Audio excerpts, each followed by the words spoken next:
Lord दोस्तों, हम आपका स्वागत करते हैं आज रात की प्रार्थना में। और आज मैं आपसे बात करना चाहता हूं कि मरने वाला भी बच जाएगा।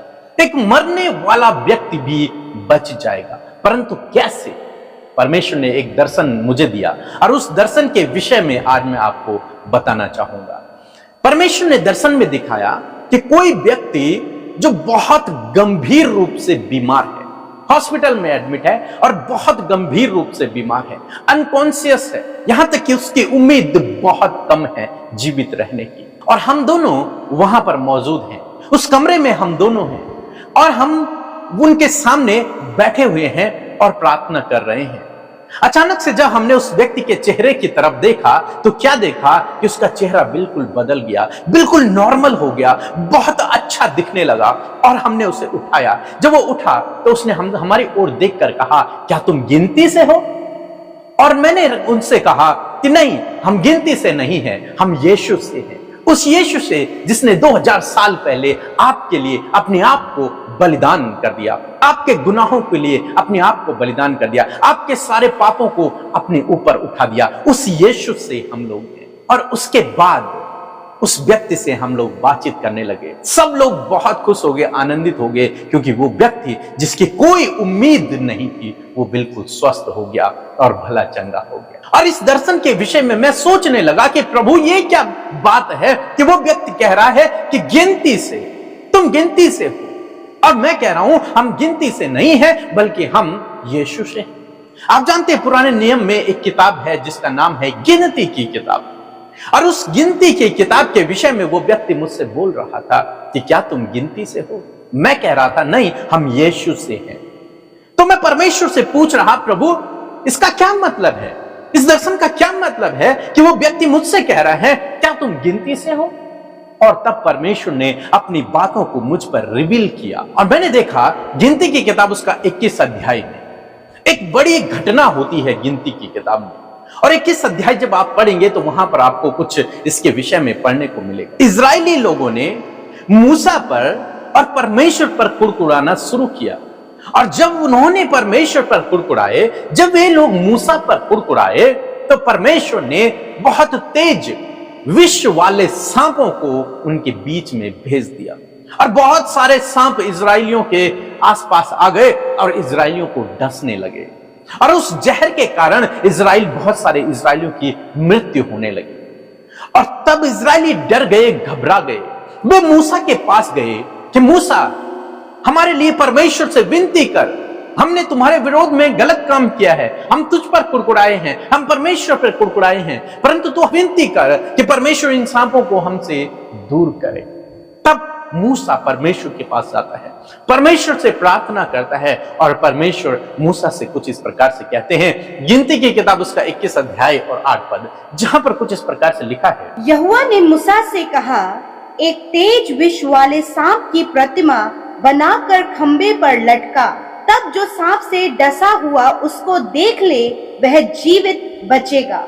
आमीन। दोस्तों, यहां पर हम लोग देखते हैं कि मूसा ने जब परमेश्वर से प्रार्थना की, तब परमेश्वर ने मूसा से कहा कि तू एक सांप की प्रतिमा बना और उस सांप की प्रतिमा को बनाकर एक खंबे पर लटका दे। और जिस जिस व्यक्ति को सांप डसेगा, यदि वो व्यक्ति उस सांप की ओर देख ले, जिस सांप को खंबे पर लटकाया गया है, उस सांप की प्रतिमा की ओर यदि वो व्यक्ति देख ले, तो वो व्यक्ति जीवित हो जाएगा, वो व्यक्ति जीवन को पाएगा। उस पर वो जहर काम नहीं करेगा, उस पर वो श्राप काम नहीं करेगा, वो जीवन को पाएगा, वो व्यक्ति दंड नहीं पाएगा, वो कुड़कुड़ाने के बदले का दंड वो व्यक्ति नहीं पाएगा। चाहे उसे सांप भी डस ले, लेकिन यदि वो व्यक्ति उस पीतल के सांप की ओर, उस सांप की ओर जो खंबे पर लटकाया गया है, उसकी ओर देख लेगा, तो वो व्यक्ति जीवन को प्राप्त करेगा।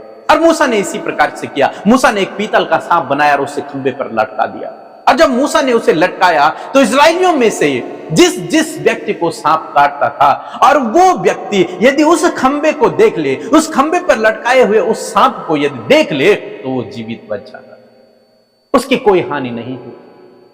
इसी प्रकार से परमेश्वर का वचन इस गिनती की किताब के विषय में बताता है और हम लोग पढ़ते हैं यूहन्ना रचित सुसमाचार उसका 3 अध्याय और 14 और 15 पद यदि आप पढ़ेंगे तो वहां पर स्वयं प्रभु यीशु मसीह इस बात को कहते हैं कि जिस रीति से मूसा ने जंगल में सांप को ऊंचे पर लटकाया, उसी रीति से अवश्य है कि मनुष्य का पुत्र भी ऊंचे पर लटकाया जाए, ताकि जो कोई उस पर विश्वास करे वो अनंत जीवन को पाए। उसी प्रकार से जिस प्रकार से मूसा ने सांप को लटकाया था इजराइलियों को बचाने के लिए, उन्हें उस सांप के जहर से छुटकारा देने के लिए, उन्हें उस मृत्यु से छुटकारा देने के लिए, उन्हें उस दंड से छुटकारा देने के लिए, उनके पापों से क्षमा देने के लिए, उसी प्रकार से प्रभु यीशु मसीह कहते हैं कि मुझे भी एक खंबे पर, काठ पर, क्रूस पर लटकाया जाएगा और तब जो कोई व्यक्ति मेरी तरफ देखेगा वो जीवन को पाएगा। चाहे वो अब मृत्यु की ही सैया पर क्यों ना पड़ा हो, लेकिन यदि वो उस क्रूस की ओर, उस यीशु की ओर देखेगा तो वो जीवन को पाएगा। चाहे उसे सांप ने क्यों न डस दिया हो, लेकिन यदि वो उस क्रूस की ओर देखेगा तो वो बच जाएगा। चाहे उस पर कितने ही श्राप क्यों ना हो, लेकिन यदि वो क्रूस की ओर देखेगा तो वो बच जाएगा। चाहे उसने कितने ही गुनाह क्यों ना किए हो, लेकिन वो यदि वो क्रूस की ओर देखेगा तो वो बच जाएगा। चाहे मृत्यु की रस्सियों ने उसे घेर लिया हो, चाहे डॉक्टर ने उसे मना कर दिया हो, लेकिन यदि वो क्रूस की ओर देखेगा तो वो बच जाएगा। यही परमेश्वर ने उस व्यक्ति के लिए इस दर्शन को मुझे बताया। यदि वो व्यक्ति परमेश्वर की ओर देखना शुरू कर दे तो वो जीवन को पाएगा। यदि उस व्यक्ति के लोग भी परमेश्वर की ओर देखना शुरू कर दें तो वो जीवन को पाएगा। आप गिनती से हैं?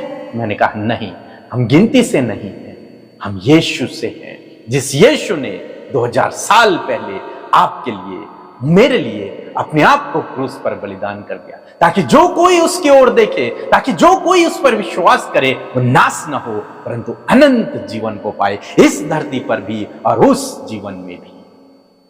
दोस्तों, आज शाम में मैं आपको उत्साहित करना चाहूंगा। हो सकता है आपके जीवन में भी आप किसी गंभीर बीमारी में हो, आपका परिवार का कोई सदस्य बहुत गंभीर बीमारी में हो, लेकिन यदि आप उस यीशु की ओर ताकेंगे तो आप छुटकारा पाएंगे। यदि आप उस यीशु की ओर देखेंगे तो ये बीमारी आपका कुछ नहीं बिगाड़ पाएगी। आप उस मृत्यु की सैया से भी उठकर खड़े हो जाओगे, जीवित हो जाओगे, चलने फिरने लगोगे, स्वस्थ हो जाओगे। उस यीशु की तरफ देखें जो आपको हर प्रकार के श्राप से, हर प्रकार के पापों से, हर प्रकार के जादू टोना से, हर प्रकार के दंड से छुटकारा देता है।